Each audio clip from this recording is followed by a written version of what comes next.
Telangana CM Revanth Reddy Lok భవన్లో రాష్ట్ర governor Shiv Pratap శుక్లాతో భేటీ అయ్యారు. రాష్ట్రంలో పెండింగ్లో ఉన్న ఎమ్మెల్సీ నామినేషన్ల ఫైల్పై ఈ భేటీలో చర్చించినట్టు సమాచారం. ముఖ్యంగా మంత్రి మహమ్మద్ అజారుద్దీన్ భవిష్యత్తును దృష్టిలో ఉంచుకుని ఈ భేటీ అత్యంత కీలకంగా మారనుంది. తెలంగాణ కేబినెట్లో మంత్రిగా బాధ్యతలు చేపట్టిన మాజీ క్రికెటర్ మహమ్మద్ అజారుద్దీన్ పదవికి సంబంధించి సాంకేతిక ఇబ్బందులు ఎదురవుతున్నాయి. రాజ్యాంగ నిబంధనల ప్రకారం ఒక వ్యక్తి మంత్రిగా ప్రమాణ స్వీకారం చేసిన తర్వాత 6 నెలలలోపు ఏదో ఒక సభలో సభ్యుడిగా ఎన్నిక కావాలి. ఇక తాజా అప్డేట్స్ అందించేందుకు మా ప్రతినిధి తిరుపతి చారి సిద్ధంగా ఉన్నారు. చారి,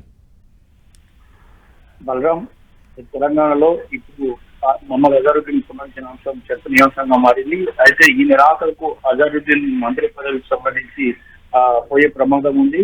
ఒకవైపు ఆయనను 6 నెలల క్రితం 5 నెలల క్రితం ఆయనను మంత్రిగా రాష్ట్ర ప్రభుత్వం తీసుకుంది. ముఖ్యమంత్రి రేవంత్ రెడ్డి తీసుకున్నారు. అయితే గవర్నర్ శివప్రతాప్ శుక్లతో ఈరోజు రేవంత్ రెడ్డి భేటీ అయి ఈ అంశంపై చర్చించారు. లోక్ భవన్ లో ఈ 2 స్థానాలు అజారుద్దీన్ తో పాటు కోదండరాంకి సంబంధించిన ఎమ్మెల్సీ స్థానాలపై చర్చించారు.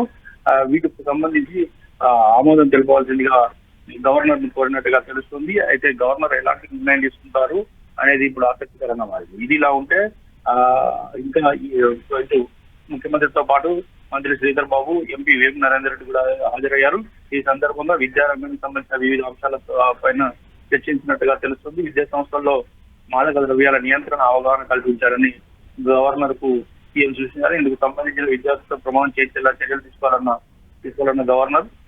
అయితే జూన్ 12వ తేదీన ఎల్బీ స్టేడియంలో గవర్నర్ ఆధ్వర్యంలో చేపట్టిన అవగాహన కార్యక్రమం పైన సీఎం తో గవర్నర్ చర్చించారు. పాఠశాలలు, కళాశాలలో అడ్మిషన్ల సమయంలో మాదక ద్రవ్యాలను దూరంగా ఉంటామని ప్రతిజ్ఞ చేసుకోవాలని చెప్పేసి. Right, thank you Chari.